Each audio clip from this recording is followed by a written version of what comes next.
E aí, pessoal, tudo bem? Boa noite, alunos do sexto período, curso de Direito do Centro de Estudos Superiores Aprendiz. Bem, primeiramente eu quero agradecer a vocês pela participação em massa na palestra realizada na última quinta-feira. Um grande prazer para mim poder contribuir e aguçar o debate de vocês a respeito de um tema tão polêmico. No mais, na próxima semana a gente vai ter o congresso, né? E é importante que a próxima aula, nossa aula ao vivo, quarta-feira, provavelmente eu vou estar com os doutores e doutoras. Nesse aspecto eu gostaria de fazer alguns apontamentos que dentro da Lei 12.850 de 2013, dentro da Lei de Organização Criminosa, na próxima aula, dentro dos tipos penais já trabalhados, eu vou propor um debate, vou propor uma participação especial de vocês a respeito daquilo que seriam os crimes ditos de repugnância internacional. Bem, com relação à Lei 12.850, é muito interessante a gente trazer o ano ou averiguar a forma com que se deu a norma de uma forma um pouco tardia, né? No ano de 2013. Então, a Lei 12.850 de 2013, ela regula a organização criminosa, porque anteriormente, a Lei 12.850, é muito importante a gente destacar que o Brasil guarnecia da complementação da lacuna da definição do que seria organização criminosa nos diplomas internacionais, né? Nós tínhamos ali o crime de quadrilha ou bando, mas com a normação da Lei 12.850 de 2013, ela retira aquela presunção da junção meramente de pessoas para o cometimento de delitos e traz a ideia de uma rede escalonada, né? De uma rede dividida em hierarquia, né? De uma rede dividida de uma forma, digamos, organizada, propriamente dita. Quando a gente diz organização criminosa, nós estamos com uma dificuldade, ou cabe a nós relembrar a dificuldade que é o combate ao crime organizado como um todo. Por quê? Bem, quando nós falamos nos delitos de repugnância internacional, vou mencionar aqui, por exemplo, o tráfico de drogas, nós não estamos dizendo de forma alguma que o crime de tráfico de drogas, o combate ao crime do tráfico de drogas como parcela do sistema quer fazer parecer, é aquele indivíduo que vende droga na esquina, né, negro muitas vezes, pobre, favelado, e aí a gente tem uma repressão a esse indivíduo. Veja-se que esse sujeito, ele é facilmente substituído e ele é apenas um objeto dentro da circunscrição de uma organização escalonada que apenas usa esse tipo de sujeito para a disseminação de drogas. Nós temos que a inserção de drogas ou tráfico internacional de drogas, né, seja aí para fins de importação ou para fins de exportação, eles têm um vínculo muito sério com autoridades dos mais altos escalões, com empresários dos mais altos escalões. Então, a falsa percepção ou estigma, eu diria, de que o sujeito que comete o crime de tráfico de drogas é aquele pobre, negro e favelado, isso não merece mais prosperar. Hoje em dia o tráfico de drogas, ele se transformou propriamente em um crime de colarinho branco, quando do seu financiamento e quando dos principais líderes da organização criminosa ou de organização criminosa. Porque veja, é muito difícil hoje o combate aos supracitados líderes das organizações criminosas. Por quê? Porque em regra são pessoas ricas, são pessoas que conseguem usar do escudo de altos cargos públicos ou da influência que detêm sobre autoridades dos mais altos escalões dos poderes para se blindar, quer dizer, para blindar o funcionamento da aludida organização criminosa. Bem, não posso aqui deixar de falar que o anteprojeto 236, o novo Código Penal, né, que tramita no Congresso Nacional, quando a gente faz a observação e faz uma leitura das diretrizes que ali são trazidas, eu gostaria de observar que o princípio da adequação social, ele tem uma importância ímpar no combate ao crime organizado e ainda na aferição de novas sistemáticas constitucionais ou de novas sistemáticas sociais que impliquem na necessidade de alteração da norma. E ao contrário do que muitos pensam, o princípio da adequação social, ele não necessariamente, doutores e doutoras, está vinculado, o princípio da adequação social, ele não necessariamente está vinculado a uma abolitio crimes ou a um tratamento menos rigoroso da norma. Note que o artigo 215-A, o crime de importunação sexual, foi instituído pela Lei 13.718 no ordenamento jurídico por força do princípio da adequação social, na medida em que o legislador percebe ser necessário a alteração ou a necessidade, de criação de um tipo misto alternativo, uma vez ali que o fruteurismo ou a ejaculação contra terceiro, não se enquadrava no artigo 213, no estupro, e o artigo 61 da Lei de Contravenções Penais ficava muito aquém ao que se merecia ao bem jurídico tutelado, né? Então era uma contravenção penal que as iras do preceito secundário eram muito aquém daquilo que se buscava proteger. Com relação ao artigo 218-C, divulgação de cena de estupro de vulnerável ou de cena de sexo ou nudez sem o consentimento da vítima, igualmente, nós temos que a partir dos anos 2000, a 2006, 2007, quando começaram a surgir aí os primeiros celulares com câmera, nós temos uma eclosão de um movimento de divulgação de nudes, principalmente de mulheres, né? Nós temos aí que fazer uma leitura da questão prática. Então é um crime que é um crime bicomum, ele pode ter sujeito ativo, sujeito passivo, qualquer pessoa, mas que em regra o sujeito passivo é a mulher. Então veja-se, novamente nesse contexto, o princípio da adequação social impõe ali uma criminalização, porque a eclosão de fato social novo que instiga o legislador, que demonstra ao legislador que a norma deve ser derradeiramente alterada. Bem, nesse contexto, quando nós fazemos a leitura da Lei 11.343 de 2006, lá na Lei de Drogas, nós temos que a lei, ela foi, à época da sua promulgação, um marco, porque ela despenalizou o uso de drogas. Despenalizou, Hugo, por quê? Ora, porque, como se sabe, o artigo 28 da Lei 11.343 de 2006, da Lei de Drogas, ele exclui a possibilidade de aplicação de pena privativa de liberdade ao usuário de droga.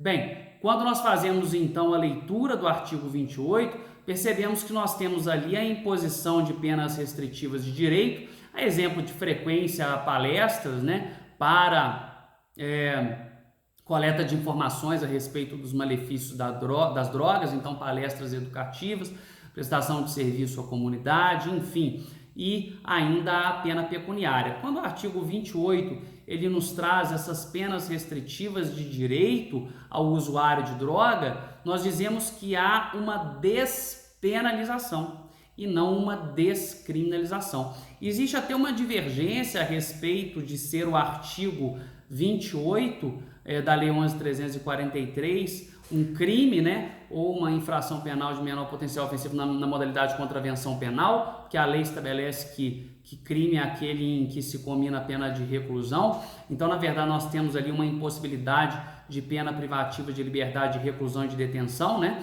Então, quando a gente exclui a possibilidade da pena de reclusão e de detenção no artigo 28, ele seria não um crime, mas uma contravenção penal, mas é algo que, por estar incerto, o artigo 28, justamente no capítulo titulado dos crimes na lei de drogas, ele é sim considerado ainda crime, mas houve uma despenalização na medida em que não é mais possível aplicar a pena privativa de liberdade ao usuário de droga. Ao contrário, quando agora em 2013 nós tecemos estudos detalhados a respeito da Lei 2.850, da Lei de Organização Criminosa, nós temos que fazer a percepção mais apurada, mais crítica, de que a Lei 11.343 de 2006, ela teria sido, de certa sorte, covarde.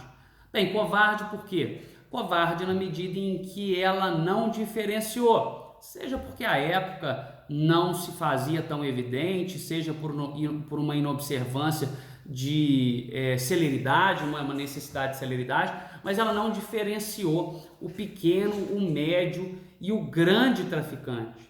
Ela coloca todos em uma bacia só.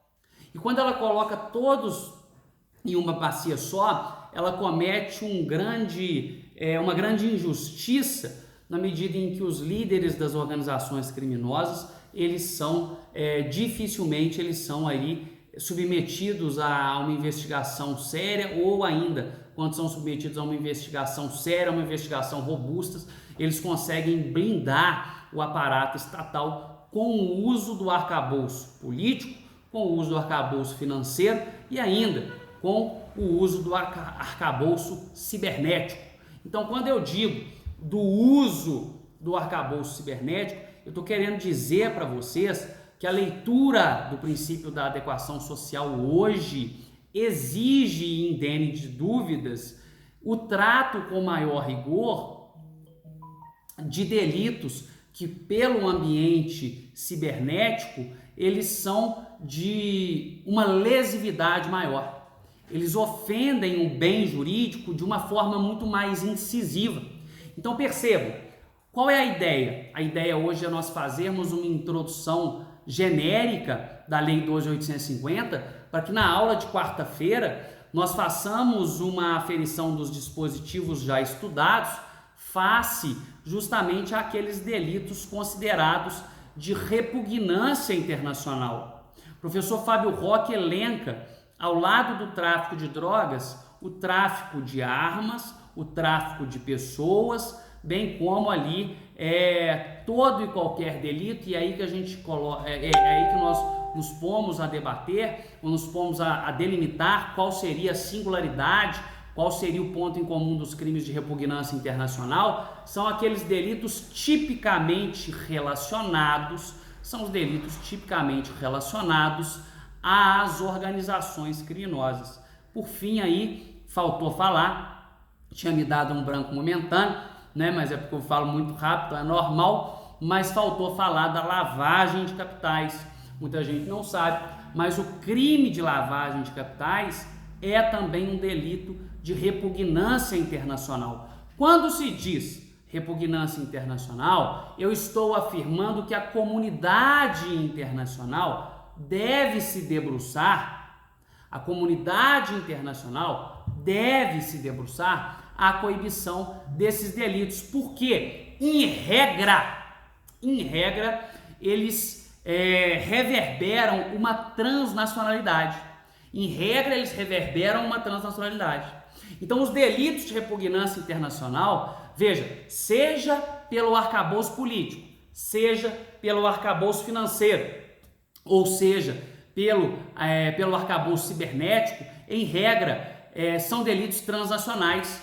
Em regra, eles passam das fronteiras do estado em que a organização criminosa tem a sua matriz. Hoje, o fluxo de informação, bem como o fluxo financeiro, quem nunca ouviu falar aí dos paraísos fiscais na Suíça, que elementar de dúvidas é utilizado ou foi muito utilizado justamente para os crimes de lavagem de capitais, os crimes de colarinho branco. Daí hoje eu me arrisco a dizer que o tráfico de drogas, por toda essa percepção que eu lhes faço, também deve ser considerado um crime de colarinho branco, porque eu não estou mais dizendo que o traficante é aquele sujeito que vende droga na esquina. Esse sujeito ele é apenas um instrumento do tráfico, né? Ao contrário, o traficante, muito mais do que isso, é justamente o sujeito que faz com que a droga chegue em terra nacional, ou que ainda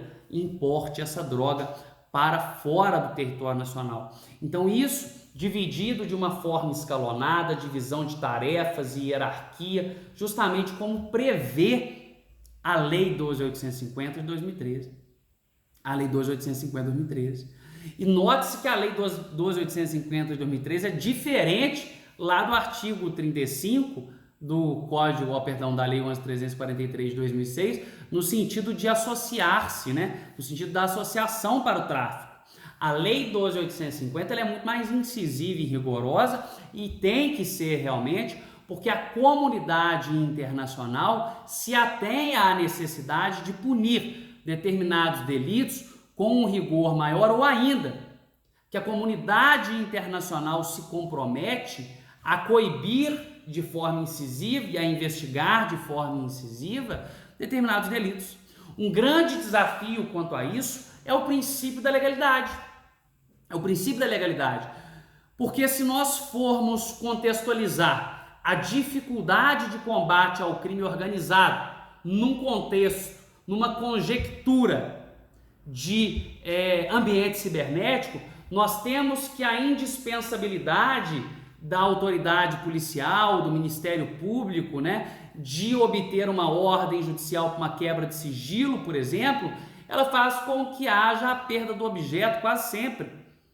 Uma vez que o Ministério Público representa, por exemplo, pela quebra de um sigilo bancário, né, e com o fluxo de informação extremamente célere, né, temos que mencionar aí também o tráfico de informações, né, o tráfico de influências. Então, na medida em que esse tráfico de informações, tráfico de influência, na medida em que há uma celeridade grotesca dessa informação, possivelmente, quando nós tivermos uma decisão do magistrado a respeito da suprarrepresentação ministerial, nós teremos uma perda de objeto, porque o próprio sistema cibernético, movimentado por um grande volume financeiro desses sujeitos, né, da organização criminosa, e aí isso aí tudo coligado, repito, no contexto político, nós temos que provavelmente, possivelmente, haveria a perda do objeto.